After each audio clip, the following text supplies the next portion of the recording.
Hi, this is Hyperwave. I'm Leah Wald, and I'm here with Tyler Jenks on this rainy morning in Washington, D.C. And we're most specifically going to be talking about Tyler's tweet this morning, which was, we have, according to Hyperwave Theory, a binary outcome in the current rise in Bitcoin prices. Either the price rises to above 19,666 or it falls back to below 1,000.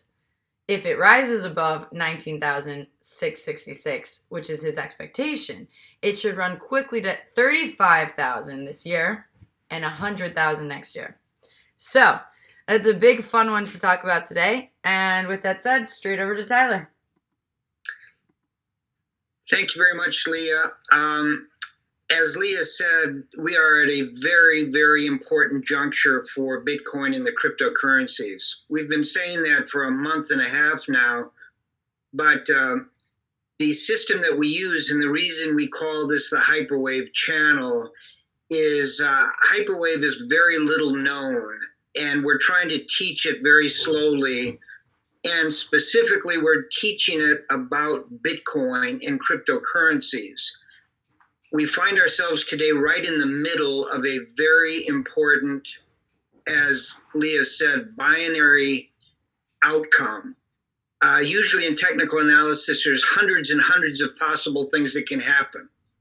And when you look at things like Elliott wave or even the sequential system, what happens is every new piece of information gives you many, many new outcomes that you have to constantly be reevaluating. Not so with Hyperwave. Hyperwave is very simple, very clear, and at various turning points, it's very, very important to be able to understand what's going on. So that's what we're going to do today. This will only take about 15 or 20 minutes, but let's start with a quick screen share.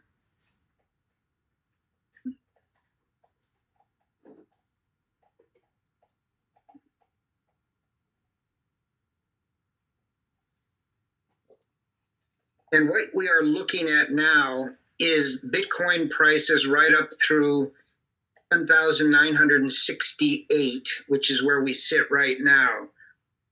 What I've done on this chart is I've shown the two parallel lines at 10,100 and 11,100. I also show this uptrend from the bottom where we hit 5,920. And you can see that we've lived above this uptrend line and have actually accelerated into these two parallel lines. But I've also included this very important downtrend line from the peak at 19,666. So when you look at this chart, what you see is Bitcoin running up to its peak, falling down to 11,100, which is this horizontal line that I believe is the most important in terms of regaining the top. We ran back up to the downtrend, ran back and traded for a number of days, almost 2 weeks, bouncing off of either 11,100 or 10,100 before dropping all the way down to the lows and starting this uptrend. It's very significant that for the last 3 days, we've been trapped between my two parallel lines. We will break up out of it and then face the 12,700 downtrend line, or we will break down out of those two areas and test this uptrend. So we've got one little line below the 10,100 level, which is coming in at around 9,600 today to support the price. If we can't support the price, I don't see any real support until we drop back down through these lows. And that's why I tweeted today that we've got to focus on the Bitcoin hyperwave And that's what we're going to take a look at right now. Here is the Bitcoin hyperwave going all the way back to $300, showing the horizontal phase one. And this, what I believe is a phase three line. This phase three line held when we dropped down below 6,000 to 5,920, and it is rising. So at this point, the line is coming in at about 7,000 this week and will continue up.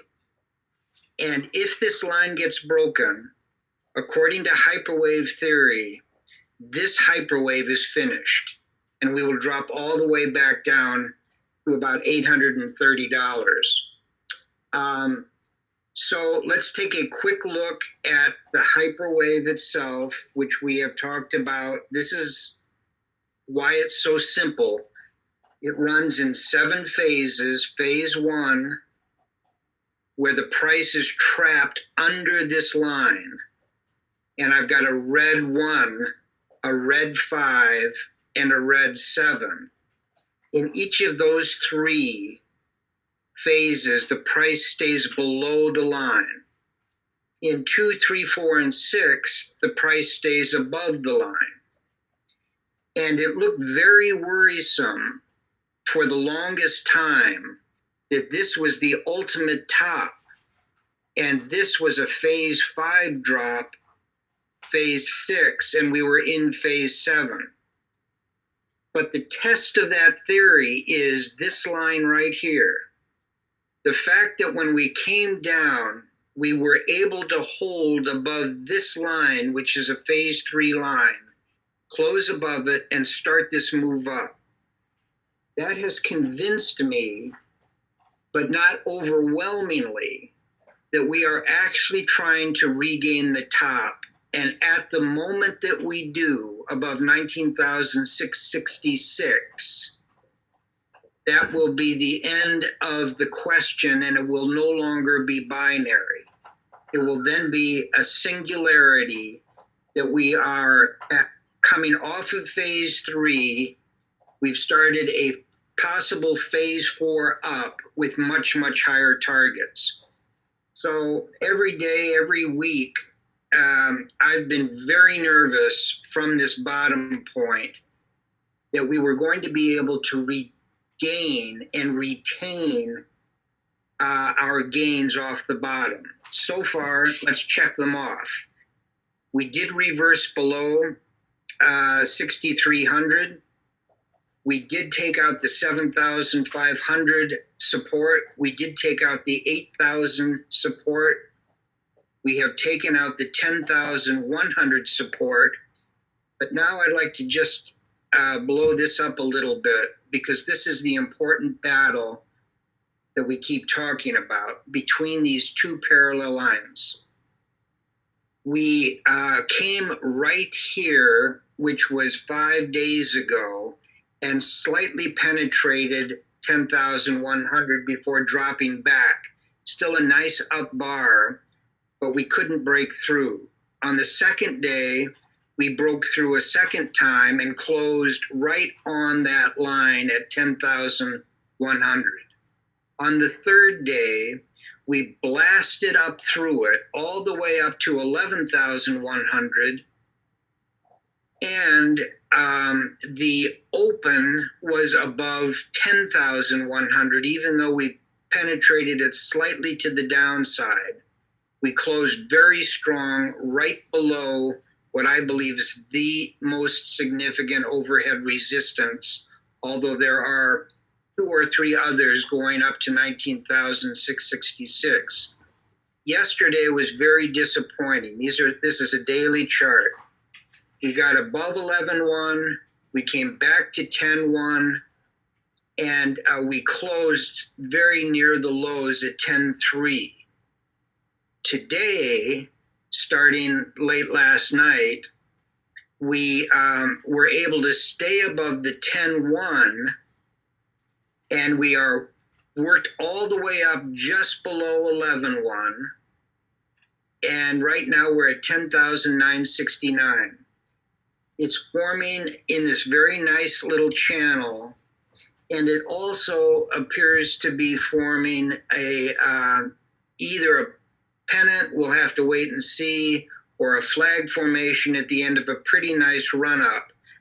So the bullish side of these last 3 days is showing itself, but we need to get above 11.1, and we need to continue all the way up to this 12.6 area, which I don't believe will give us much resistance. What could very possibly happen is we will move up, we will stay in this little formation, building up strength until we come to the uptrend line, and somewhere out in here, 3, 4, 5 days from today, we could very easily blast through this final barrier. And then the only thing we have to worry about are, in my mind, small potatoes. We've got this little top over here, somewhere around 17,000. But once we get above this line, I see almost no resistance until we hit new highs. So, as we said earlier, we've got a binary decision going on using hyperwave analysis, and it is looking good right now, but not great. I have to say, unfortunately, we are still in a downtrend, as we have been from December the 16th in 19666. That downtrend won't officially be over till we're above this line, somewhere around 12.5 to 13,000. But I don't care about that. These are the two I care about: 10.1, 11.1. We're building up some momentum. Good luck, everybody. I think we're on our way, but don't bet the farm on it at this point. We are still in a downtrend. And with all of that, thank you very much for listening. And back to Leah. Thank you so much, everybody. Short and sweet one today.